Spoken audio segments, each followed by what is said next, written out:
A lot of excited reporters trying to get in one final question as we watch President Biden and Kenyan President William Ruto speaking following their meeting at the White House, marking 60 years of progress between the two democracies.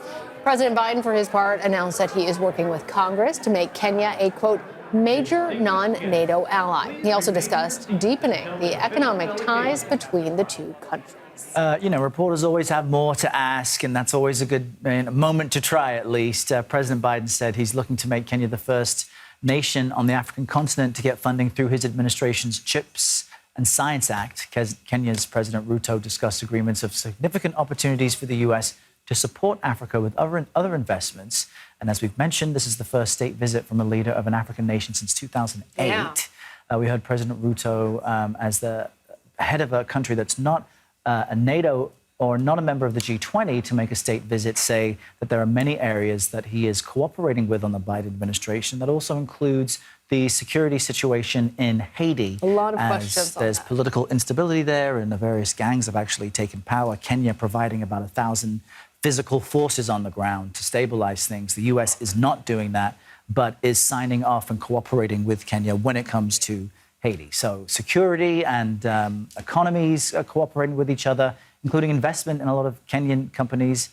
Kenya is powered by a lot of renewable energy as well. Yeah, we saw the discussion about U.S. tech and investment in Kenya, as well as the African continent more broadly, to try and especially focus on green growth and technological advancements that are particularly tied towards climate change and helping to take better care of the environment. And that was one of the things that we certainly heard from President Ruto, talking about extreme climate, the problems that creates for his country as well as other nations around the world. And he also was talking about the importance, you mentioned, Errol, Haiti, and we heard multiple questions about the responsibility to try and help out with the gang situation in Haiti. And we heard President Ruto say that it is the collective responsibility of all nations to try and assist in instances like that. CBS News Chief White House correspondent Nancy Cordes was among the reporters there trying to get a question in that space before the two leaders left the stage. Nancy, I'm wondering what stood out you most about what President Biden did and did not say. I know he was also pressed on the ICC warrant, Benjamin Netanyahu in Israel, but what jumped out at you most? Very interesting, the geopolitical ramifications of Kenya's decision to send 1,000 peacekeeping forces halfway around the world to the Western Hemisphere to help with unrest in Haiti. Both President Biden and President Ruto got a lot of questions about that. President Biden was asked why the U.S. wasn't committing troops when Haiti is in our own backyard, so to speak. And President Ruto got questions about why Kenya was willing to send troops halfway around the world when there is a great deal of unrest on the African continent.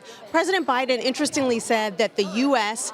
Made a very deliberate decision not to send U.S. peacekeeping forces to Haiti to help deal with the gang problem there, the violence there, because we didn't want to look like the biggest superpower in the hemisphere just stepping in once again to exert our will. And so he basically went looking around the world for other countries that were willing to step in, and Kenya, he said, answered the call. Yeah, and on that front, Nancy, sort of a similar question, the parallel, did we hear anything in particular that stood out to you from President Ruto's remark? It seemed like at one point he was trying to really establish himself as independent of President Biden and the United States, despite being such close allies. Yes, he was challenged particularly by the Kenyan reporters here in the room about why he was sending these troops around the world. They pointed out that there are schools in Kenya that have had to close because of violence there. They said, we don't have a lot of police officers to spare.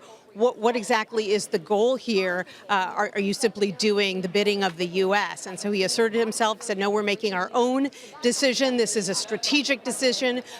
We are working to combat unrest, not just in Haiti, but but in the Congo, in Somalia, and now, we want to help out people around the world. This is something that Kenya has been doing, he said, for decades, even as he insisted that they are continuing to work on their own problems at home. And of course, Nancy, this is part of a multi-day state visit. The two leaders met one-on-one today. They had this joint presser now. What else can we expect as this continues and wraps up by the end of the week? Well, this is the first state visit, as you've probably mentioned, Errol, for an African leader in 15 years. So it's been a long time coming. And a state visit, of course, means that all of the bells and whistles come out here at the White House. There will be a state dinner this evening. It will take place in a glass pavilion with 1,000 candles out on the White House lawn. There will be performances by Brad Paisley, by the Howard University Gospel Choir, because President Ruto and his wife, we're told, are big fans of country and gospel music. This is the U.S. using all of the trappings to build relationships, strengthen relationships with a key leader in Kenya. President Biden said a short time ago that he was designating Kenya as a non-NATO major U.S. ally. And that does not happen very often. This is the first U.S. ally in sub-Saharan Africa to gain that designation.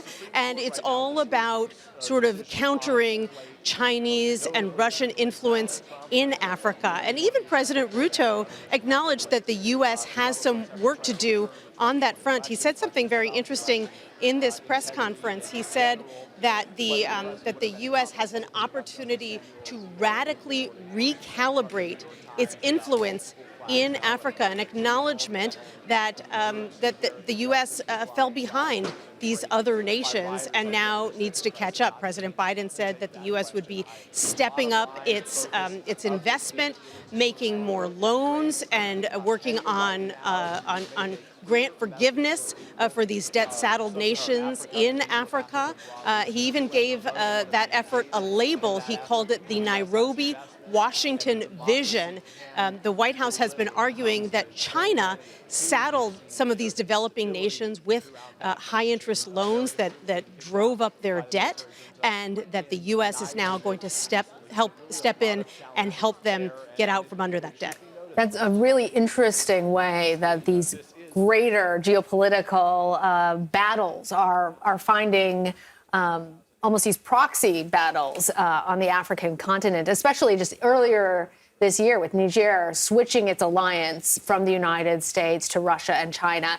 And given that we've seen Russia and China really ramping up their efforts to increase their influence in Africa, I'm wondering, Nancy, if you can talk to us just a little bit more about the importance that Kenya in particular plays in trying to shape the relationship that the African continent and President Ruto and his other fellow presidents of African nations have in terms of that larger picture.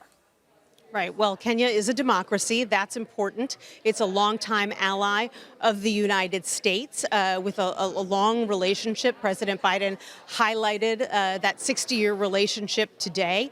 And it is in sub-Saharan Africa. And in a year in which we've seen unrest in several different African nations, unrest that actually prevented the president from going to Africa this year as he promised he would, now says he's going to do it next year, Kenya has been a more or less a beacon, a stable ally in that region. And President Biden noted today, for example, when we were talking about Haiti, he said, not only is the U.S. not stepping in Haiti and turning to Kenya because the U.S. doesn't want to look like a Bigfoot going into that country, but also he noted that the U.S. is pretty heavily occupied right now with conflicts in Israel and in Ukraine, and that basically the U.S. is looking to partners like Kenya to step up. And certainly this is a strategic move by Kenya to send these peacekeeping troops to Haiti, because not only does the U.S. have an interest in strengthening its relationships in Africa, but the Kenyan government has an interest in strengthening its relationships with the U.S. as well. Right. Comprehensive update there, as expected. Thanks, Nancy Cordes, for all of that. You're welcome.